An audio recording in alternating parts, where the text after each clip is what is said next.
We can start.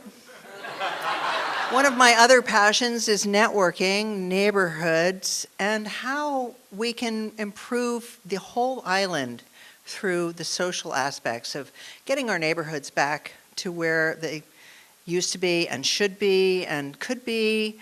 And so if I asked you what kind of neighbor are you, and then I asked your neighbor, what kind of neighbor is she or he, what would they say? And do you believe in neighborhood unity? Do you even know your neighbors who live on either side of you?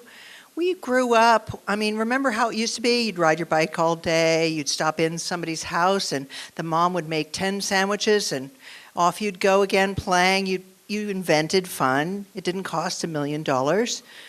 You could play all day. You had to be home by the time you couldn't see the lines in your hand or the street lights went on or whatever. But it was so great because the kids connected the neighborhood. They really did. And the moms and dads met each other because the kids were all through. You knew your neighbors. The neighbors were having parties. They were having block parties.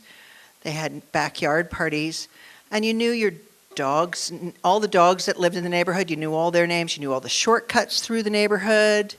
Everybody knew everybody. And now we've sort of lost that with the tinted windows, the air conditioning, and our life. We just journey back and forth from work to home, and we've missed it.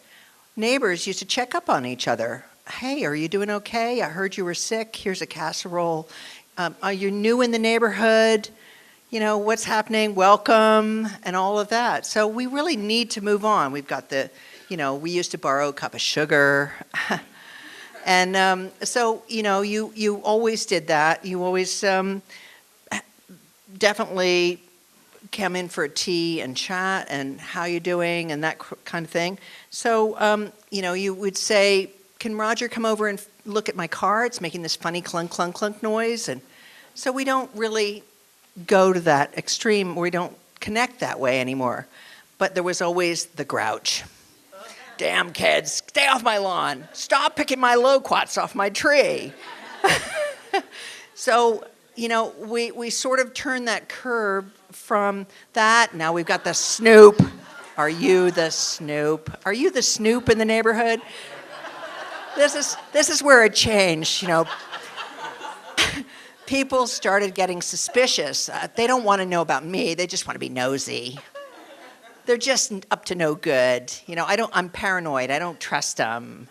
And then there's the givers and the takers. But there's an imbalanced relationship.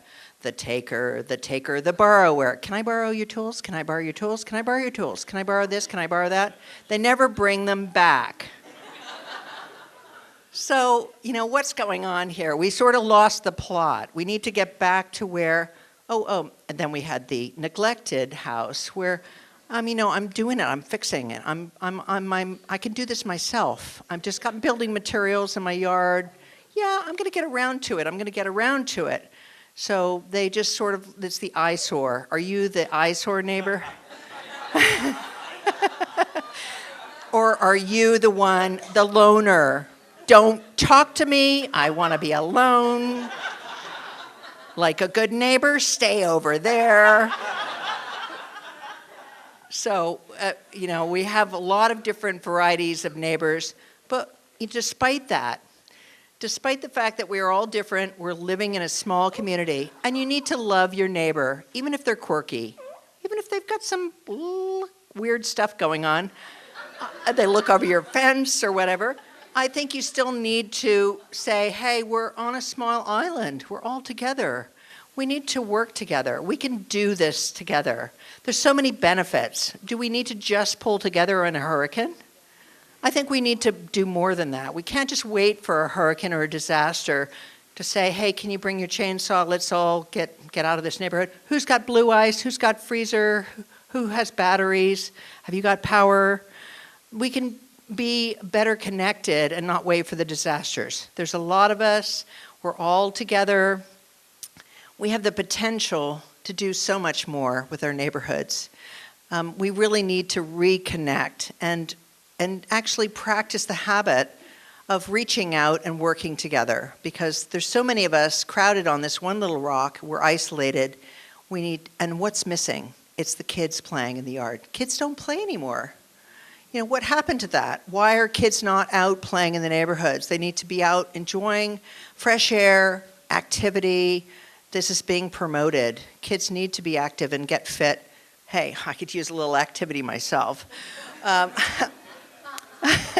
But, you know, we need to reach out to each other and make that connection again. I think this is really super important. There's a lot of ways we can go about doing this. We need to take that first step. And all of you in the room, this can be the pay it forward kind of thing where we, you know, you go do that. You start a neighborhood watch group in your neighborhood. There's a lot of benefits to that. You get in touch with the community action team of the police. You get in touch with your parish council. There's a lot of ways that we can reconnect ourselves and have a lot of benefits. And it's not just about crime in your neighborhood. It's all sorts of different reasons why you would want to stay socially connected for lots of benefits. You can clean up your street. You can make your street look better. You can get your street lights reported and get them fixed. Potholes in the road. Be the advocates. With many, we have safety in numbers. You have a larger voice when you're talking as a community. And hey, who knows? You could actually have one of those block parties again and have some fun. So reach out, be bold, take that step. Get connected with your neighbors again. I really encourage you to do that. So thank you for this opportunity to talk to you and to encourage you. We need to shake hands and be good neighbors again and not sort of go through the blinders of, I don't know, I've lived here 8 years, but I have no clue who lives on each side of me. You know, so please do what I say. I'm telling you. Be a good neighbor. Thank you. Question, but a comment. Most of us are probably familiar with Sharon Wilson and her work. She's a prominent Bermuda artist, and she tends to do pieces for a year or two in themes. At the moment, she's actually seeking subjects, models, if you like, to be photographed and then painted, and the subject is neighbors and how they interact. So if there's anybody who you know, would like to contact Sharon and be a subject of that, she'd be interested too. Thank you, Anne. So parish councils used to be our parish vestries, and very quickly in a nutshell, before we had a central government, it was according to each parish vestry to record births, deaths, dog licenses, taxes, alms to the poor, and so forth. And then that switched to parish councils in the 70s, maybe. I'm not sure exactly of the date, but it's now under the Parish Councils Act.